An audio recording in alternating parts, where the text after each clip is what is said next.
You guys are designers, you already know how to make things look pretty, so I won't waste your time talking about that. You should already know, you've learnt this in your drawing class, the rule of thirds, point of view, that kind of thing.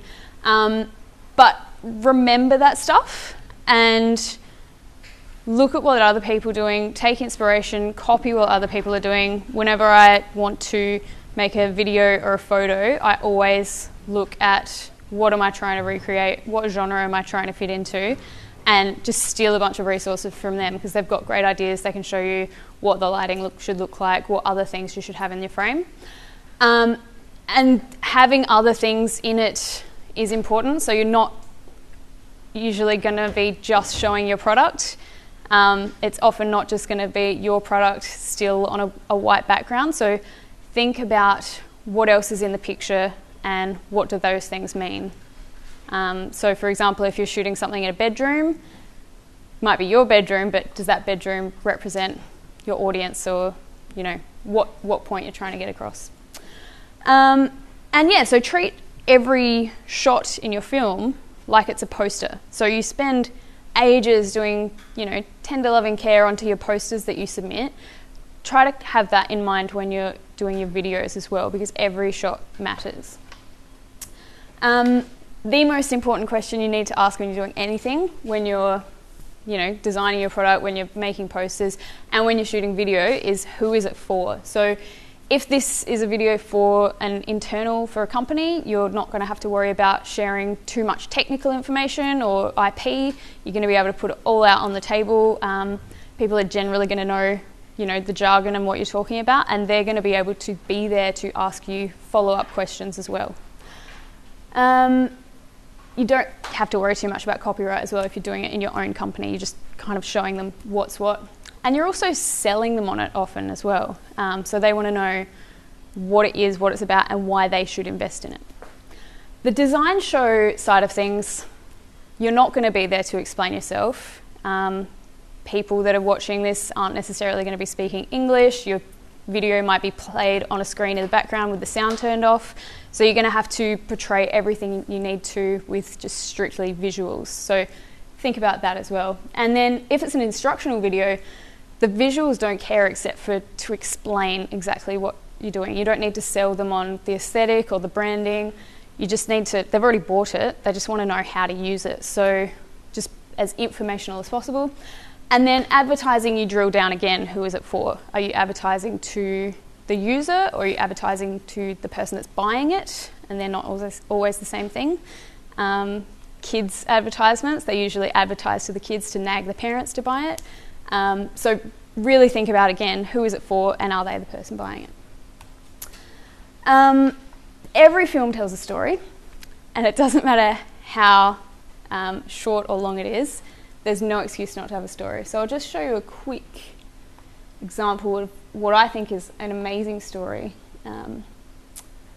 But before I do that, does anyone know what the difference is between plot and story? Cool, so they're totally different. So a plot is the things you do. So Dave goes to the cupboard, gets out a shirt, puts the shirt on the ironing board, goes and gets the iron. They're the things that happen in the scene. The story is something like Dave's really nervous about a hot date, so he's got to look good. So the story is the thing that motivates the characters and turns them into humans that we care about. So people watching your video, they don't really care if there's a robot doing some ironing unless it's something that they can relate to. So this is an ad that I think has a great story to it.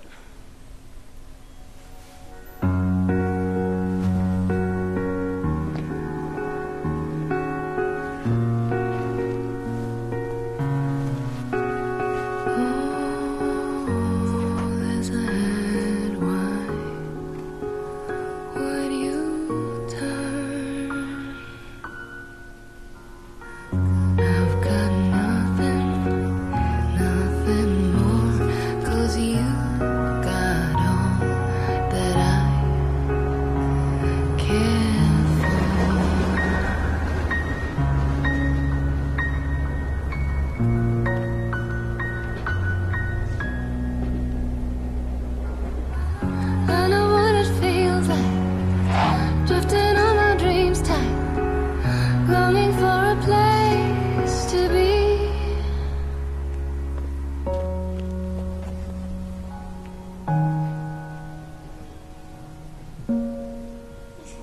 Ich habe mich verlaufen.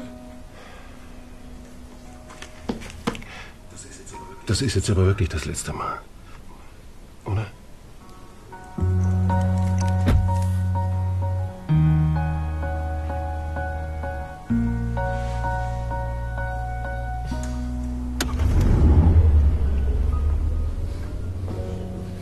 So there's literally one shot in that whole video that tells us that that's about Mercedes. The plot is a kid packing his bag, walking across town, finding a policeman and going home. Boring. But the story is the yearning to be inside this amazing car, and that's what people care about. So your plot can be absolutely anything, but if it helps tell what your product is about, what your brand is about, then that's important. And it doesn't need to be totally dramatic and epic like that one I just showed you. So it might be as simple as getting ready for work, or even simpler again, it could be ironing a shirt, or even simpler again, it could just be literally an iron in use. That could be the plot. So what I did for mine was literally that. It was an iron in use. But the story was about awakening a beast or engaging a weapon, and that informed the angles that I used and the lighting and all of the set design. The story is what mattered there. So I'll just quickly show you that one as well.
And I'll just quickly touch on, you know how everything in your frame matters? I said that earlier. So if I just put that in a regular cream-coloured cupboard in the laundry, it would have totally ruined everything that I was setting up there. So I spent hours setting up this bookshelf to look like the militaristic theme that went with the rest of my brand.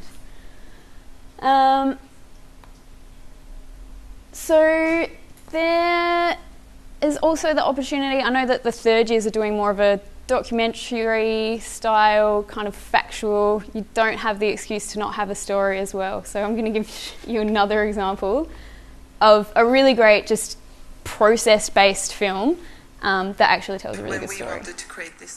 Our first thought when we wanted to create this new kitchen door was to make a more sustainable product. But what if we could make this new kitchen door only out of waste? Since our product is consumed by a lot of people, we believe that we can make a huge difference by actually changing the way we use resources and use recycled materials. In March 2015, we met with product development team and supplier. We brainstormed in different directions, and eventually we decided to use two main materials. We worked very hard together with the supplier to find a product that was not only sustainable, not only of high quality, but also affordable for our customers. We found a way to transform these used PET bottles, which are collected by the municipalities in Japan, and transform them in this kind of foil, which then is used to be laminated on top of the Kungsbacka front doors. This is completely new on the market, and there were some challenges how to combine the different parts of the democratic design. How could we reach low price? How could we also reach the form we wanted to have? And at the same time have a high quality and also a good functionality. The recycled wood is coming from different sources. Woodworking mills scrap old furniture, as well as packaging materials. Then they go through filters and then chop into these small chips, and it's transformed in the actual chipboard panel. Sustainability should be for the many people. It should not only be for the ones that can afford it. And that was something that was really important for us when we started the development of Kungsbacka. We are not only making a kitchen furniture door, we are making something new that is also helping to the environment and maybe to create a new consciousness for the new generation and maybe for our children's children. Our aim is to increase the share of recycled materials in our products. We are looking into new ways how to reuse materials such as wood fiber, foam, paper, plastics, so that we can give the materials new life in a new product. Cool. So really straightforward, just this is how we made this. But their story was about their passion for sustainability and creating high quality products for their customers. So it's not just first we did this, then we did this. They've got kind of a narrative that goes all the way through it that's really important to their brand. So once we've done the story and we know what our audience is, we've got the important parts out of the way, then we can start thinking about how we're going to make it look and feel. So you guys will be pretty familiar with this kind of exercise, so just tell me what's the difference between these two. What are some of the things that shout out to you? Yeah, totally. So luxury, you can see there's lots of open space here. Why might that be? This frames the actual object. Yeah, so it's totally focused. The spotlight's on this. There's not a big shelf full of them, so it's kind of exclusive in that fashion. And it's quiet. This one, there's heaps more going on. Lots of bright colours, heaps of different images, and your eye has to move a lot faster to cover a lot more ground. So not only are they portraying action, but they're making us do action when we look at it as well. So we can do this sort of thing in our videos, not just with the visuals, but with time. So we can use pacing in the editing to give this sense as well. So if we wanted to make something really open space, lots of breathing space like you would in that magazine picture, what you could do in your video is just have a really long, slow shot, not too much sound in the background, and that's going to give people that same impression. With this one, you could have every second there's a new shot happening that's completely different, and that gives the exact same impression of this, just with the pacing and the timing of it. The other thing that you can do with that second one is fill it with heaps of different sound. So sound, oh yeah, I used sound as well in my iron video. So it was kind of tense at the beginning, a little bit rising, and then as soon as the beast comes to life, it kind of amps up. And right in the middle bit where the beast dies because it's run out of water, music totally stops. The movement totally stops. So you use that kind of soundscape to suggest your story as well. The other thing you can do with sound is voiceover. So you don't have to portray everything that your iron can do visually. You don't have to do big blocks of text for your audience to read. You can just say it. It's way easier. But the trick with that one is to maybe find someone that has a relaxed sounding voice that can perform a little bit, and they're not going to sound like a robot when they're talking. Their voice is going to be able to embody your brand as well. Movement, I talked a little bit about that with my iron video. So the camera was completely still. Then when the iron starts moving, the camera starts moving as well. I would highly recommend not moving the camera at all unless you have to, unless you have a good reason for it. It's really easy to make still shots look professional and really cool. It's really difficult to make, you know, the amateurs that we are, it's really difficult to make a movement shot look really professional and cool. But what you can do on this level is the kind of the military and the sports vibe, the Saving Private Ryan really shaky cam, that works really well. But you're going to really struggle to do the kind of smooth dolly shots that you might want to pull off as well. So be cautious of that. Also be cautious of using zoom. So our eyes don't naturally zoom as humans. So when we see it, it really takes us out of reality. It reminds us that this is something that's fake. So if that's what you want to get across, totally use it. It's really good for comedy or for crazy sci-fi if you want to say, this is not real. But generally it's good to stay away from it because it just reminds people that, oh, they're watching something that's a bit fake. And performances. If your actor can't act, just don't show their face. It looks heaps better. That's what I did in my video. I was the actor in it and I couldn't act. But if you do have someone that can look relaxed on camera, that will help sell your product because people aren't focusing on how awkward they feel, they're just focusing on what they're doing. And there's an acting school just on the other side of Hindley Street, the Adelaide College of the Arts. Go and find an actor. Heaps of students want to do free stuff because it helps out their show reel. So you can easily get a good performance out of them. Once you've kind of done all that, you've picked your audience, you know exactly what your story is, and you've referred to your mood boards about how it should look, then you can start your storyboarding. So I always like to start with dot points about what I want to show. It's kind of like a script. And then think about how it's going to look. So they don't need to be super special. I'll show you a great example that I found. I think this is a fantastic storyboard.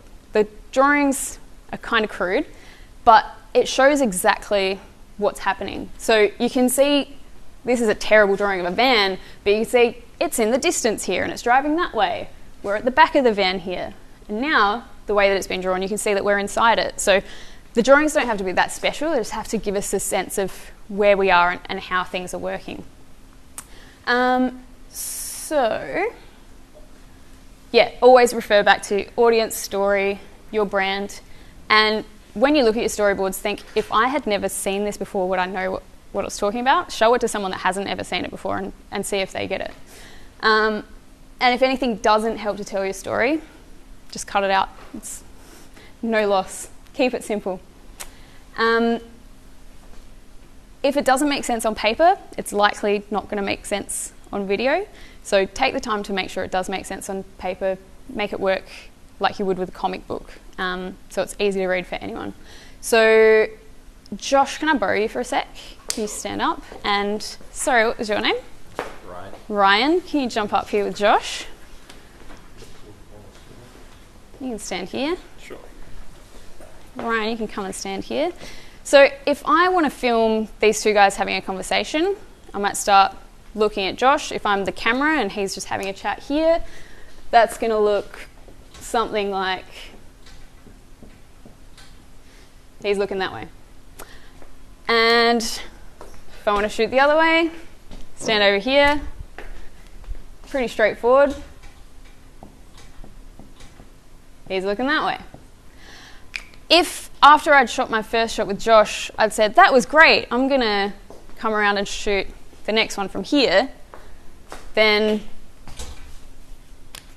they're both going to be looking this way when you edit it, and it's not going to make any sense. You can sit down now, Ryan. Thank you. Josh, stay standing. So it's really important when we do these storyboards, we can refer back to them and make sure this is going to make sense, because it's really easy on the day to be like, yep, cool, next, and not realise that it's been in the wrong order. So if I replace Ryan with a roll of duct tape, then that invisible line that I don't cross still exists between Josh and this subject. And if Josh was just here on his own, then that still exists if he's going a particular direction. So if we want to show that our company's on the upward move, that, you know, our product is doing something, we want him to be going a particular direction. And people usually read left to right as going forwards, right to left as going backwards. Thanks, Josh. You can sit down now.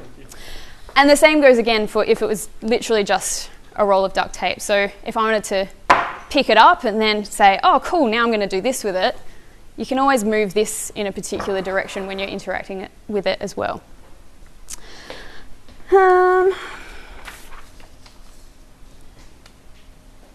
Oh, cool. So if you've drawn your storyboard and you think this looks awesome, then you get to sit back and think, how am I going to do this? And a lot of the time, you won't be able to do it. So it's a really good opportunity to see it and see, oh, I need to have 10 people in this frame for this to make sense. I don't have 10 people, how am I going to do that? So I'll show you an ad that I made. This was for like a music festival. And the brief was, of course you are, the brief was, how does live music make you feel? And I was like, sweet, live music, I'm going to have big mosh pit with 100 people and lights and the queue going out the door and lots of people crowd surfing. And I did not have the budget or the time or any of the capabilities to be able to do that. So it's a really good opportunity to go back and think, all right, how does live music make me feel? And then think about what's another way that I can portray that. So with this one, I shot this in my bedroom over a couple of hours with like 3 friends, and it has that same vibe. So it's about a guy getting ready for a festival.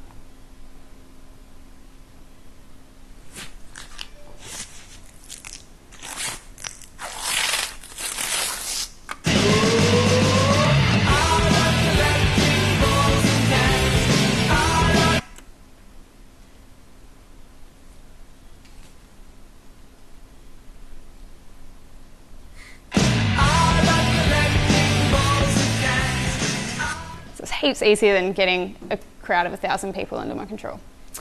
The other thing you can do when you figured out if you're capable of doing it is the order. So you can have one copy that shows you the order of the story, and then you can photocopy that, print it out again, and cut them up, and then use those images to work out the order that you want to shoot it. So if you have a plaster model that's been freshly painted and it's very fragile, you might want to make sure you get the close-up from the end of the film first, so that when you're shooting the action shots where you're throwing it around the place, it still looks beautiful in that close-up. Then when you shoot, you always refer to your storyboards. So if I had realised, oh, actually, Josh needs to be facing this way because that looks prettier on the day, then you have to go back to your storyboards and make those changes. The changes will happen because nothing ever goes to plan. You know, computer gear fails and everything. So if you go back to your storyboards and recognise what you've changed, then you can see how it affects the other things in your storyboard and change those as well. You want to film the before and after of an action. I see lots of student films doing this. So I recorded a example the other night. So basically what you do is, in this scene, I am picking up a remote, I am dialing some buttons on the remote, and I'm putting the remote down. Those are my 3 actions. So in the first one, I've recorded those as 3 separate shots. One is just picking up the remote, the second one is dialing the buttons, and the third is putting it down. In the second one, I got the actor, which was me, to do all of the actions for every shot, and that helps it blend together a lot better. So I'll just play through them both and you can see if you can tell the difference.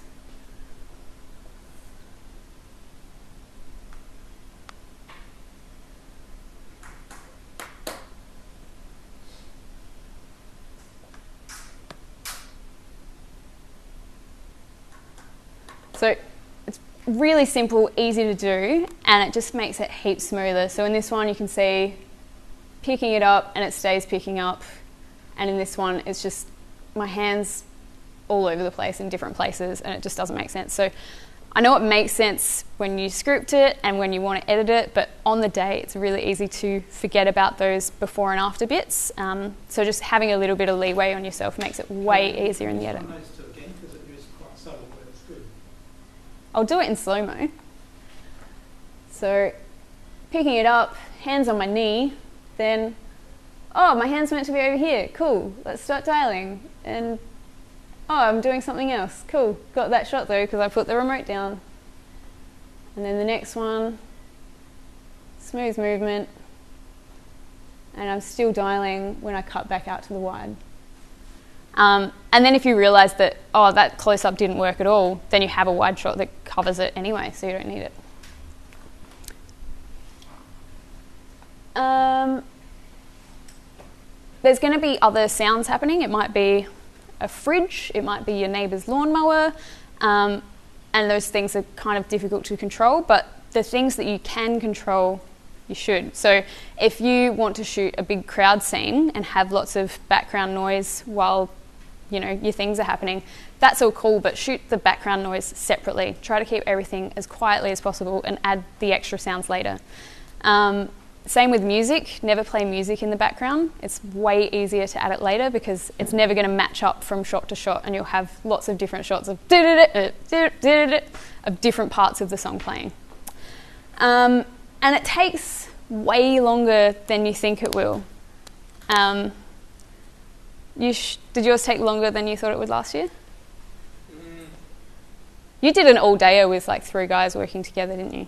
Yeah, well, I helped Edie and Jack with theirs, and then Edie came to mine afterwards and helped with mine. It's probably maybe 2 days of shooting. Yep. One at my place and then one at my friend's place with his dad's car, and then maybe a week of editing for me. Yep. So it takes a long time, and you're always, like these guys were doing, you're always got people helping you out and doing you favours. So the simpler that you can keep it when you're planning to do it, the easier it's going to be to make it look really professional and perfect the way you want it when you're doing it, and you're not going to piss off your friends for making them stay up till midnight working on this thing for you for free. And don't do anything illegal, unsafe. So we have this saying in the film industry that if you want to be a professional, act like a professional now. So people are going to be able to tell if you are cutting corners, like jumping the fence and shooting somewhere that you're not meant to be. And it's just not good practice. If you can work within the strengths of legality as a student, then that's going to help you in your professional life. It's not going to help you to just do whatever you want because you can't use that skill. Shooting on an iPhone or whatever other phone you have. So they've got some capabilities that not everyone's aware of, so I'll just play this quick video. Okay, so when you're ready to take a photograph, and you got the object in the screen, you tap your point of focus, and you'll see the little focus lock there. It lets you know that it's not going to move the focus. Then you can also go back, and you'll see the little sun come up here. You can adjust the exposure up or down, depending on your preferences. Then you take the photograph, or you can use the volume button to take the photograph. Boom. So I guarantee you, whatever kind of device you have, there's going to be a tutorial out there to show you a little bit more functionality. So I'm assuming most people are going to be shooting on your phone or a DSLR. What's really good is to make sure you get good sound. It's really easy to check that the picture looks good or the video looks good on the day. It's really difficult to tell if the sound is good. So plug a headphone in and just have a listen after you've shot it, just to check. I'll show you my dear friend Jeff's iron video from last year. He's given me permission to show this. Oh, and this is playing from my computer, so you might not be able to hear it. But it sounds terrible, trust me. I'll just play a bit.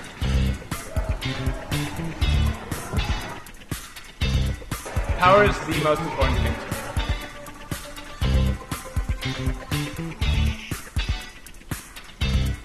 I don't ever want to be hung up in one spot.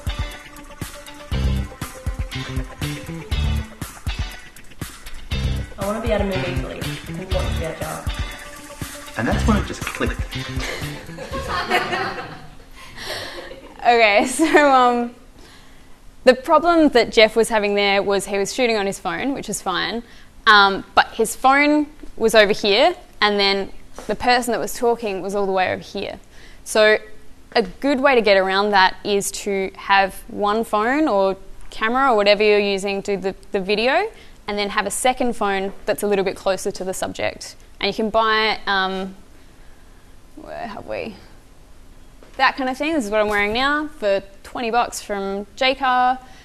If you don't want to do that, literally just like putting a phone in someone's lap, or taping it to their clothes, or taping it to a stick and then like boom poling it in like they do in the movies. That's legit, it all works. It's just about the proximity of the microphone to the sound.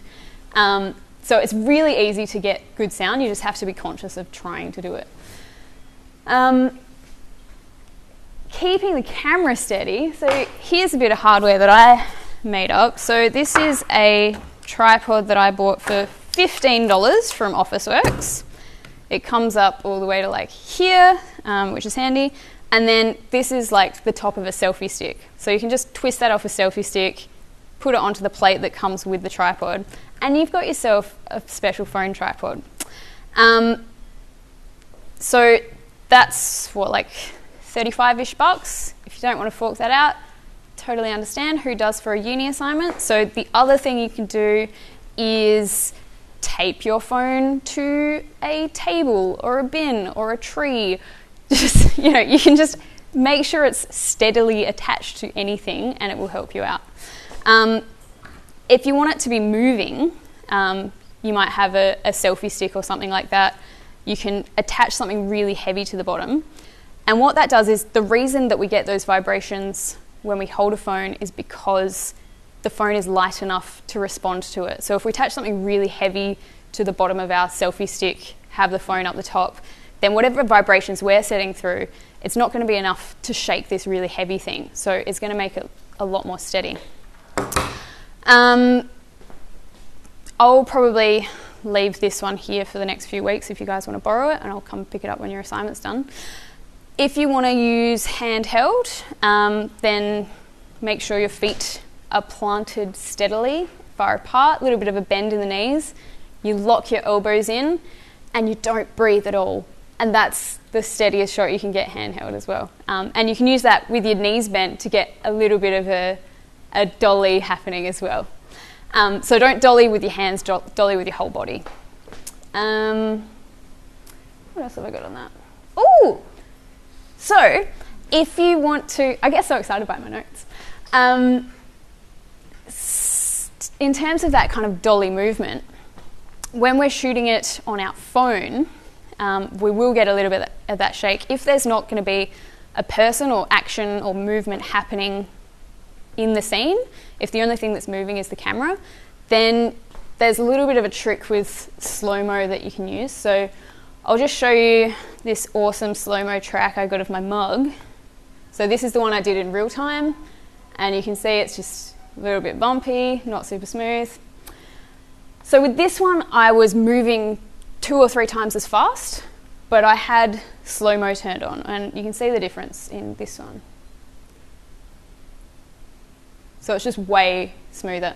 You can see there that the lights flicker. So if you are going to do this trick, make sure you're using daylight or tungsten light. Don't use fluoros, because they have a frequency that stands out when you're shooting slow-mo.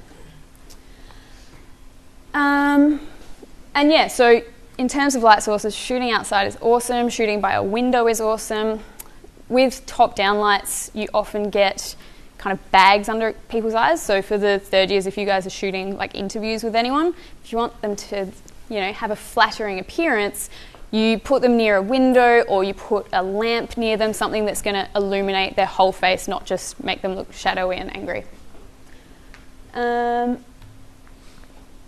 Editing. So the free programs that come on any Mac or PC are either iMovie or Windows Movie Maker. I know that iMovie has a tablet app, and I'm probably pretty sure that they would have a phone app as well. Windows Movie Maker probably has the same thing, and there's also a bunch of free apps that I'm sure you could download. So if you want to shoot all of this and edit it on your phone and submit it from your phone, that's totally a possibility for everyone that's a bit late on the mark. But Adobe Premiere Pro is free to all UniSA students, because you guys all have access to Adobe Creative Cloud. So I would highly recommend using that if you want a little bit more capabilities around, you know, what you can do with it. But basically what all of the edit suites look like in all of these programs is you'll have a project manager or collections or gallery or whatever they call it. This is where you dump your video, your audio, your graphics, your music, whatever you put in there, that's what lives in your project. Along the bottom, you'll have a timeline. So when you put these into here, then that's kind of where they live in terms of time. And they will be displayed here. This is where you see it all. So it comes from here into here, and when you play it along there, it shows it here. You'll also sometimes have one of these windows, which is another preview window, and it's basically, you can preview these here before you choose to put them down here, where it plays up there. So this part is video up the top, and then you've got audio down the bottom. You can usually see like a brief preview of what your video is going to look like and some waveforms. And then you can stack that on top as well. So you can layer these up, you can put them side by side. Usually you'll always have an opportunity to trim, so you just grab the ends of it and drag it in and out where you want it to go. You'll often also have a cutter or a blade or a splitter or splice, whatever tool, where you can just cut it and then say, I want to delete all of that stuff and move that way. So there's a bunch of different capabilities. I won't go through them all now, but for anyone that wants to stick around after a break, I'm happy to do a bunch of Q&A and get down and dirty with editing, because that's my jam. But I do want to show you about syncing. So if you are shooting your video over here and your sound nice and close to the subject, you're going to have two separate files. And one of them might be video and audio, might be about that long, and then the other one might be that long, and you're not really going to know where it's going to line up. So what it's good to do, you can always do this retroactively if you haven't clapped, but it's really good to clap. Otherwise you can find like tss, tss, tss. Words are really easy to kind of track, but if you make someone clap, it's really obvious for you both visually and orally. So you can see in the video where someone's clapped, about there, and then along here you're going to have a waveform just go bang because there's been a clap, which is out of the ordinary. So you can line up that visually with this, and then everything's going to be in sync. Pretty easy to do. And student films always have, like my remote control video, there's so much that you can cut out that you don't realise. So try to cut it shorter and shorter, trim it as close to as possible until it starts looking weird, and then go back a little bit. But there's always way more lag time on student videos than you need, so just try to see how short you can get it. In terms of titles and graphics, you can do them in these programs, but it's really annoying and difficult and doesn't have the result you want. So the best thing to do is use Photoshop or Illustrator or whatever you usually make your graphics in, export it as a PNG or a TIFF, and then you can just overlay that over the top of your video as another layer up here, and it will show up over the top.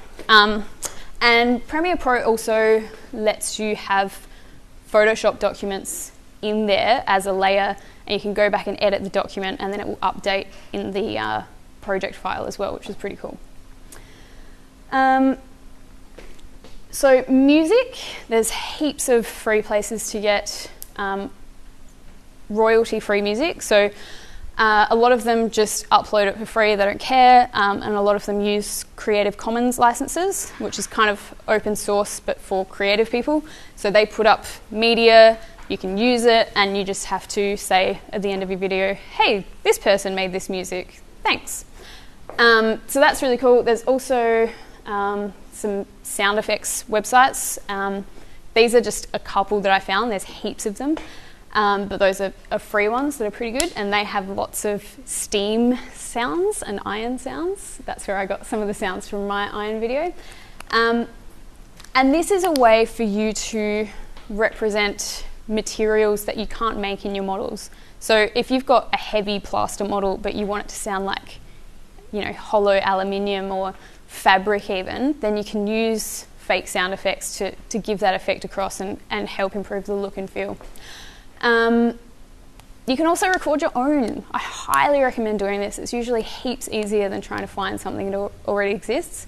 If you're trying to use a sound effect of a bomb going off, the free websites are much easier than doing it yourself. But if something that I was trying to do was putting down the canister of my water container down onto what was meant to be a hard surface, I was doing it on a ironing board, so it made absolutely no sound. It was just plastic and it was hollow, didn't do anything.